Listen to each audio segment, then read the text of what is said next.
নমস্কাৰ, জিকেপেডিয়া অসম চেনেলটোলৈ আপোনালোক সকলোকে স্বাগতম জনাইছোঁ। আজি আমি আমাৰ জিকে সিৰিজত মধ্যযুগৰ অসম বুৰঞ্জীৰ পৰা আগন্তুক পৰীক্ষাৰ বাবে অতি প্ৰয়োজনীয় 50টা প্ৰশ্ন লৈ আহিছোঁ। আমি এই সেশনটোত দুটা ভাগত ভাগ কৰি লৈছোঁ আৰু আজিৰ ভিডিঅ'টোত আমি 20টা প্ৰশ্ন আলোচনা কৰিম আৰু পৰৱৰ্তী ভিডিঅ'ত বাকি থকা 30টা প্ৰশ্ন আমি আলোচনা কৰিম। আপোনালোকে যাতে ব্যস্ততাৰ মাজতো নিজৰ প্ৰিপাৰেচনসমূহ ভালদৰে চলাই যাব পাৰে তাৰ প্ৰতি লক্ষ্য ৰাখি ভিডিঅ'সমূহ আমি সৰু লগতে ভিডিঅ'সমূহত গুৰুত্বপূৰ্ণ প্ৰশ্নবোৰ ৰাখি বনাবলৈ চেষ্টা কৰিছোঁ। আশা কৰোঁ ভিডিঅ'টো শেষলৈকে চাব আৰু ভিডিঅ'টো চাই যদি আপোনালোক উপকৃত হয় তেন্তে লাইক, শ্বেয়াৰ আৰু লগতে চেনেলটো ছাবস্ক্ৰাইব কৰিবলৈ নাপাহৰিব।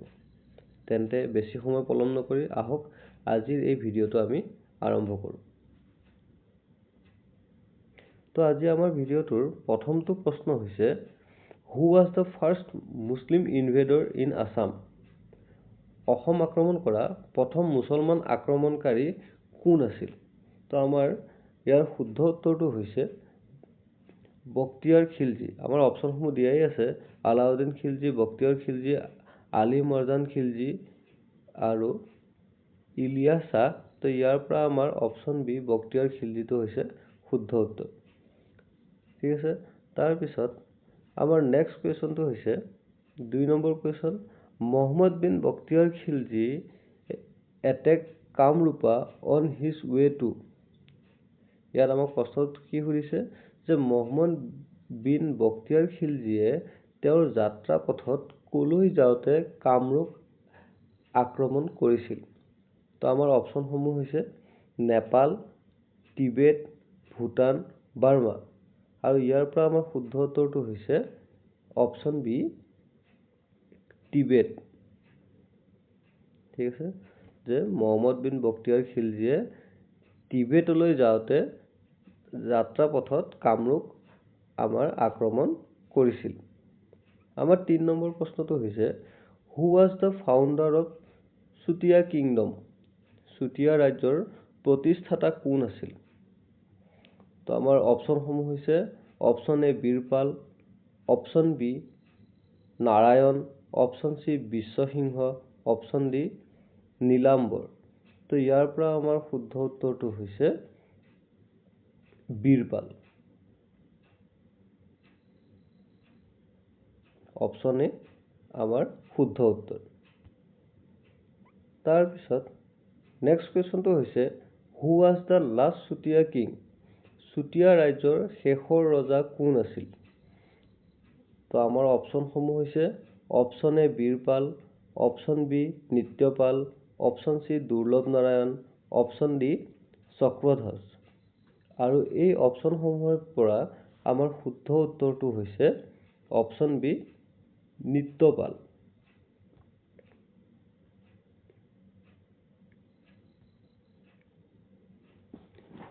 তাৰপিছত আমাৰ 5 নম্বৰ প্ৰশ্নটো হৈছে who was the last queen of Chutia dynasty? Chutia ৰাজবংশৰ শেষৰ ৰাণীগৰাকী কোন আছিল? তো আমাৰ এটা অপশ্যনসমূহ দিয়া আছে option A Hira, option B Jira, option C Sati Sadhani, option D Kamalapriya. আৰু ইয়াৰ পৰা আমাৰ শুদ্ধ উত্তৰটো হৈছে অপশ্যন চি সতী সাধিনী। ইয়াত আমাৰ শুদ্ধ উত্তৰটো হ'ব সতী সাধিনী। তো এইখিনিতে আপোনালোকৰ কাৰণে সতী সাধিনী সম্পৰ্কে অকণমান তথ্য আগবঢ়াইছোঁ যে সতী সাধিনী কোন আছিল? যে সতী সাধিনী আছিল ৰজা ধৰ্মৰাজ পালৰ কন্যা। শদিয়াত জন্মগ্ৰহণ কৰা তেওঁ নিত্যপালৰ সৈতে বিবাহপাশত আবদ্ধ হৈছিল। 1524 চনত আহোমসকলে নিত্যপালৰ দুৰ্বল নেতৃত্বৰ সুযোগ লৈ ৰাজ্য আক্ৰমণ কৰে আৰু শদিয়া জয় কৰাৰ লগতে নিত্যপালক হত্যা কৰে। আহোমৰ বিৰুদ্ধে যুদ্ধত গুৰুত্বপূৰ্ণ ভূমিকা পালন কৰা সতী সাধিনীক যেতিয়া আহোমৰ শদিয়া খোৱা গোহাঁইৰ সৈতে বিবাহৰ প্ৰস্তাৱ দিয়া হৈছিল তেতিয়া তেওঁ অপমানিত হোৱাতকৈ মৃত্যুকে শ্ৰেয় বুলি গণ্য কৰিছিল আৰু শেষত তেওঁ 1524 চনত শদিয়াৰ সমীপৰ চন্দ্ৰগিৰি পাহাৰৰ শিখৰৰ পৰা জঁপিয়াই নিজৰ প্ৰাণ আহুতি দিছিল। আৰু বছৰৰ আমাৰ সেইকাৰণে প্ৰতি বছৰে 21 এপ্ৰিল তাৰিখটোক সতী সাধিনী দিৱস হিচাপে পালন কৰা হয়। তো আমাৰ এই তাৰিখটো মনত ৰাখিব লাগিব। ইয়াৰ পৰা আমাৰ আগন্তুক পৰীক্ষাত হয়তো প্ৰশ্ন আহিব পাৰে যে সতী সাধিনী দিৱস কেতিয়া পালন কৰা হয়। তেতিয়া আমাৰ এনচাৰটো হ'ব 21 এপ্ৰিল। ঠিক আছে। তাৰপিছত আমাৰ 6 নম্বৰ প্ৰশ্নটো কি আছে? 6 নম্বৰ প্ৰশ্নটো হৈছে what was the usual shape of the Kachari coin? কছাৰীসকলৰ মুদ্ৰাৰ সচৰাচৰ আকাৰ কেনেকুৱা আছিল? তো কছাৰীসকলৰ মুদ্ৰাৰ আকাৰটো কেনেকুৱা আছিল? তো আমাক অপশ্যন দিয়া আছে। অপশ্যন এ দিছে diagonal, option B round, option C hexagonal আৰু অপশ্যন ডি স্কুৱেৰ। তো আমাৰ শুদ্ধ এনচাৰটো হ'ব অপশ্যন বি ৰাউণ্ড। কছাৰীসকলৰ মুদ্ৰাৰ সচৰাচৰ আকাৰটো ঘূৰণীয়া আছিল।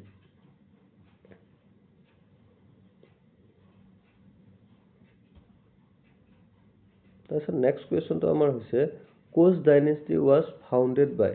কোচ ৰাজবংশ কোনে প্ৰতিষ্ঠা কৰিছিল? আমাৰ অপশ্যনসমূহ দিয়া আছে। Option A Naranarayan, option B Biswasingha, option C Chilarai আৰু অপশ্যন ডি দিছে নন অফ দিছ। ওপৰৰ এটাও নহয়। তো ইয়াৰ পৰা আমাৰ শুদ্ধ উত্তৰটো হ'ব অপশ্যন বি বিশ্বসিংহ। ঠিক আছে। তাৰপিছত 8 নম্বৰ কুৱেশ্যনটো আমাৰ কি দিয়া আছে? 8 নম্বৰ কুৱেশ্যনটো দিয়া আছে who was the father of king Biswa Singha? বিশ্বসিংহৰ পিতৃ কোন আছিল? এই প্ৰশ্নটো বহুবাৰ পৰীক্ষাত অহা দেখিবলৈ পোৱা গৈছে। যে আমাৰ অপশ্যনসমূহ কি দিছে চাওক। অপশ্যনসমূহ option A Naranarayan, option B Dharmanarayan, option C Chilarai, option D Hariya Mandal আৰু আমাৰ ইয়াৰ শুদ্ধ উত্তৰটো হ'ব অপশ্যন ডি হাড়িয়া মণ্ডল। তাৰপিছত 9 নম্বৰ আমাৰ প্ৰশ্নটো হৈছে in the Sanskrit inscription the name of Naranarayan is mention as? Sanskrit শিলালিপিত নৰনাৰায়ণৰ নামটো কি বুলি উল্লেখ কৰা আছে? এই প্ৰশ্নটো আমাৰ পৰীক্ষাসমূহত অহা দেখিবলৈ পোৱা গৈছে। কিন্তু এইটো এটা বহুত ইম্পৰ্টেণ্ট প্ৰশ্ন হয়। তো ইয়াতে কি দিয়া আছে? অপশ্যনসমূহ আমি প্ৰথমে চাই লওঁ যে অপশ্যন এ দিছে কুমাৰ ৰজা, অপশ্যন বি দিছে Prithu, option C Chilarai, option D Malladev আৰু আমাৰ ইয়াৰ শুদ্ধ উত্তৰটো হ'ব মল্লদেৱ। যে আমাৰ সংস্কৃত যি ইনস্ক্ৰিপশ্যনবিলাক আছে সেই সংস্কৃত ইনস্ক্ৰিপশ্যনবিলাকত নৰনাৰায়ণক মল্লদেৱ বুলি উল্লেখ কৰা আছে বা নৰনাৰায়ণক মল্লদেৱ হিচাপেও জনা যায়। তাৰপিছত 10 number question who was known as Chilarai? আমি চিলাৰায় বুলি কাক জানো? বা কেতিয়াবা এই প্ৰশ্নটোকে সোধে যে চিলাৰায়ৰ আন এটা নাম কি?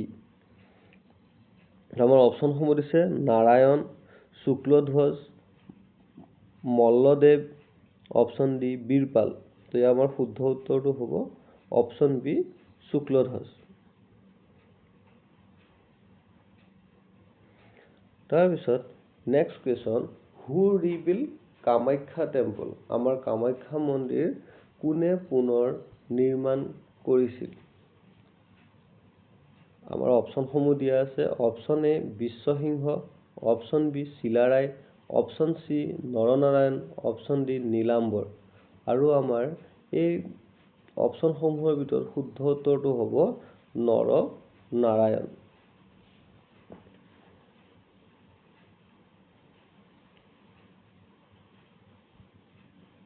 তাৰপিছত 12 নম্বৰ প্ৰশ্নটো দিছে নাৰায়ণী কইনছ ৱেৰ ইন্ট্ৰডিউচড বাই? নাৰায়ণী মুদ্ৰা কোনে আৰম্ভ কৰিছিল? তো আমাৰ অপশ্যনসমূহ কি দিয়া আছে চাই লওঁ। অপশ্যন দিয়া আছে option A Biswa Singha, option B Naranarayan, option C Chilarai, option D Lakshmi Narayan. ইয়াৰ পৰা শুদ্ধ উত্তৰটো হ'ব আমাৰ নৰনাৰায়ণ। নৰনাৰায়ণে নাৰায়ণী মুদ্ৰাৰ প্ৰচলন কৰিছিল। এই নাৰায়ণী মুদ্ৰাটো আমাৰ কোনে প্ৰচলন কৰিছিল বুলি আমি ক'ব পাৰোঁ? সেইটো হৈছে নৰনাৰায়ণ। তাৰপিছত আমাৰ 13 নম্বৰ প্ৰশ্নটো হৈছে what was the usual shape of Koch coins? কোচসকলে ব্যৱহাৰ কৰা মুদ্ৰাৰ আকৃতি কেনেকুৱা আছিল? আমাৰ অপশ্যনসমূহ হৈছে option A square, option B round, option C oval, option D hexagonal. আৰু আমাৰ ইয়াৰ শুদ্ধ উত্তৰটো হ'ব অপশ্যন বি ৰাউণ্ড। আমি অলপ আগতে এটা প্ৰশ্ন পাইছোঁ যে কছাৰীসকলৰ যি মুদ্ৰা আছিল এই মুদ্ৰাৰ আকৃতিও কিন্তু ৰাউণ্ড আছিল। ঠিক আছে, কছাৰী আৰু কোচসকলৰ মুদ্ৰাৰ আকৃতিটো কেনেকুৱা হ'ব? আমাৰ ৰাউণ্ড হ'ব। অ'কে, নেক্সট কুৱেশ্যন, আমাৰ 14 নম্বৰ প্ৰশ্নটো হৈছে the Gohain Kamal Ali build during the reign of Naranarayan runs from. নৰনাৰায়ণৰ ৰাজত্ব কালত যি গোহাঁই কমল আলি নিৰ্মাণ কৰা হৈছিল এই গোহাঁই কমল আলিটো ক'ৰ পৰা ক'লৈ গৈছে? আমাৰ অপশ্যনসমূহ দিয়া আছে, চাওক। অপশ্যন এ দিছে Cooch Behar to Guwahati, option B দিছে Cooch Behar to Narayanpur, option C দিছে কোচবিহাৰ টু শিলিগুৰি, অপশ্যন আমাৰ ডি দিছে কোচবিহাৰ টু হাজো। তো এই অপশ্যনসমূহৰ ভিতৰত আমাৰ শুদ্ধ অপশ্যনটো হ'ব option B Coochbehar to Narayanpur. তাৰপিছত আমাৰ 15 নম্বৰ প্ৰশ্নটো কি দিছে? 15 নম্বৰ প্ৰশ্নটো দিছে শ্ৰীমন্ত শংকৰদেৱ ৱাজ বৰ্ণ ইন দ্য ইয়াৰ। শ্ৰীমন্ত শংকৰদেৱৰ জন্ম কোন চনত হৈছিল? বহুতে হয়তো এই প্ৰশ্নটোৰ উত্তৰ জানেই, তথাপি এনেকুৱা প্ৰশ্নও কেতিয়াবা অহা দেখিবলৈ পোৱা যায় যে আমাৰ অপশ্যনসমূহ দিয়াই আছে। অপশ্যন এ দিছে 1549, অপশ্যন বি দিছে 1339, অপশ্যন চি দিছে 1449 আৰু অপশ্যন ডি দিছে 1439। আৰু ইয়াৰ পৰা আমাৰ শুদ্ধ উত্তৰটো হ'ব অপশ্যন চি 1449।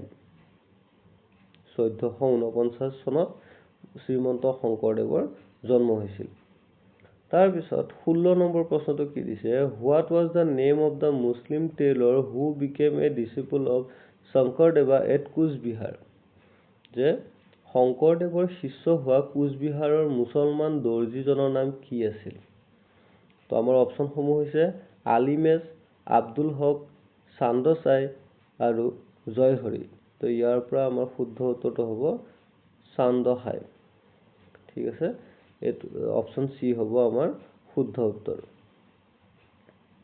তাৰপিছত 17 নম্বৰ প্ৰশ্নটো আমাক কি দিছে? By what name Syed Shah Milan was popularly known in Assam. Syed Shah মিলনক অসমত কি নামেৰে জনা গৈছিল বা তেওঁ কি নামেৰে অসমত জনপ্ৰিয়? আমাৰ ইয়াতে অপশ্যন দিয়া আছে। Option A Azan Fakir, option B Janab, option C Nasiruddin, option D Mohammad. আৰু ইয়াৰ পৰা আমাৰ শুদ্ধ উত্তৰটো হ'ব অপশ্যন এ আজান ফকীৰ। আজান ফকীৰক চৈয়দ শ্বাহ মিলন নামেৰেও জনা গৈছিল। তো কেতিয়াবা প্ৰশ্নটো ঘূৰাইও দিব পাৰে। ইয়াত যেনেকৈ এতিয়া সুধিছে চৈয়দ শ্বাহ মিলনক অসমত কি নামেৰে জনা যায়, এই প্ৰশ্নটোকে ঘূৰাই দি পেলাই আজান ফকীৰক আন এটা নাম কি আছিল বা আজান ফকীৰক আৰু কোনটো নামেৰে জনা যায়, তেনেকৈও প্ৰশ্নটো সুধিব পাৰে। গতিকে আমি এই দুয়োটা নামেই মনত ৰাখিব লাগিব। তাৰপিছত আমাৰ 18 নম্বৰ প্ৰশ্নটো হৈছে হু ৱাজ বকুল কায়স্থ। বকুল কায়স্থ কোন আছিল? তো আমাৰ অপশ্যনসমূহ প্ৰথমে চাই লওঁ কি দিছে। Option A mathematician from Kamrupa. তাৰপিছত দিছে option B an astrologer from Kamrupa. তাৰপিছত অপশ্যন ডি দিছে a poet from Kamrupa. Option D a historian from Kamrupa. Mathematician from Kamrupa মানে তেওঁ গণিতজ্ঞ আছিল কামৰূপৰ। অপশ্যন বি দিছে এষ্ট্ৰলজাৰ ফ্ৰম কামৰূপা মানে তেওঁ এজন জ্যোতিষী আছিল কামৰূপৰ। তাৰপিছত অপশ্যন চি দিছে পয়েট ফ্ৰম কামৰূপা, তেওঁ কামৰূপৰ এজন কবি আছিল। আৰু শেষৰ অপশ্যনটো দিছে হিষ্টৰিয়ান ফ্ৰম কামৰূপা, কামৰূপৰ এজন ইতিহাসবিদ আছিল। তো ইয়াৰ পৰা আমাৰ শুদ্ধ অপশ্যনটো হ'ব এ মেথমেটিচিয়ান ফ্ৰম কামৰূপা, তেওঁ কামৰূপৰ এজন গণিতজ্ঞ আছিল। অপশ্যন এটো হ'ব আমাৰ শুদ্ধ উত্তৰ।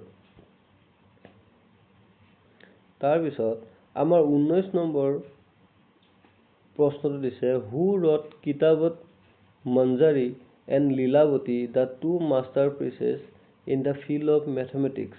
গণিত শাস্ত্ৰৰ দুখন অমূল্য গ্ৰন্থ কিতাবত মঞ্জৰী আৰু লীলাৱতী গ্ৰন্থখন কোনে লিখিছিল? তো ইয়াতে আমাৰ অপশ্যন দিয়া আছে। অপশ্যন দিছে পুৰুষোত্তম বিদ্যাবাগীশ, অপশ্যন বি দিছে বকুল কায়স্থ, অপশ্যন চি দিছে আমাৰ ৰাম সৰস্বতী, অপশ্যন ডি আমাৰ দিয়া আছে মাধৱ কন্দলী।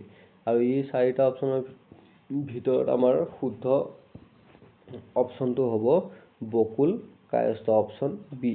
বকুল কায়স্থই কিতাবত মঞ্জৰী আৰু লীলাৱতী নামৰ দুখন গণিতৰ মূল্যৱান গ্ৰন্থ লিখি উলিয়াইছিল। তাৰপিছত আমাৰ এইটো ছেশ্যনৰ শেষৰটো 20 নম্বৰ প্ৰশ্নটো হৈছে who was known as the Vikramaditya of Kamrupa? কামৰূপৰ বিক্ৰমাদিত্য বুলি ক'লে কোনজন ব্যক্তিক জনা যায়? আমাৰ অপশ্যনসমূহ হৈছে ভাস্কৰ বৰ্মন, চিলাৰায়, বিশ্বসিংহ আৰু নৰনাৰায়ণ। ইয়াৰ পৰা আমাৰ শুদ্ধ উত্তৰটো হৈছে অপশ্যন ডি। অপশ্যন ডি আমাৰ নৰনাৰায়ণ। নৰনাৰায়ণক কামৰূপৰ বিক্ৰমাদিত্য বুলি জনা যায়। তো আমাৰ আজিৰ ছেশ্যনটোত এই 20টা প্ৰশ্নই আছিল। একদম আমাৰ বিশেষকৈ মধ্যযুগৰ অসম বুৰঞ্জীৰ আমি বচা একদম গুৰুত্বপূৰ্ণ প্ৰশ্নখিনি লৈ আহিছোঁ। তাৰে 20টা প্ৰশ্ন আজি আমি এই ছেশ্যনটোত আলোচনা কৰিছোঁ। বাকী 30টা প্ৰশ্ন ইয়াৰ পৰৱৰ্তী ভিডিঅ'ত আমি পুনৰ আলোচনা কৰিম। আশা কৰোঁ আপোনালোকে ভিডিঅ'টো চাই ভাল পালে। যদিহে ভিডিঅ'টো চাই আপোনালোকে উপকৃত হোৱা যেন পায় তেনেহ'লে ভিডিঅ'টো লাইক, শ্বেয়াৰ আৰু ছাবস্ক্ৰাইব কৰিবলৈ নাপাহৰিব। লগতে আপোনালোকৰ বন্ধু বান্ধৱীসকলকো বা লগৰ যিখিনিয়ে একেলগে আপোনালোকে প্ৰিপেৰেশ্যন কৰি আছে তেওঁলোককো এই ভিডিঅ'টো আগবঢ়াই দিব যাতে সকলোৱে ইয়াৰ পৰা উপকৃত হয়। আৰু আপোনালোকৰ মতামতসমূহো আমাৰ কমেণ্ট বক্সত নিশ্চয় জনাব। ধন্যবাদ।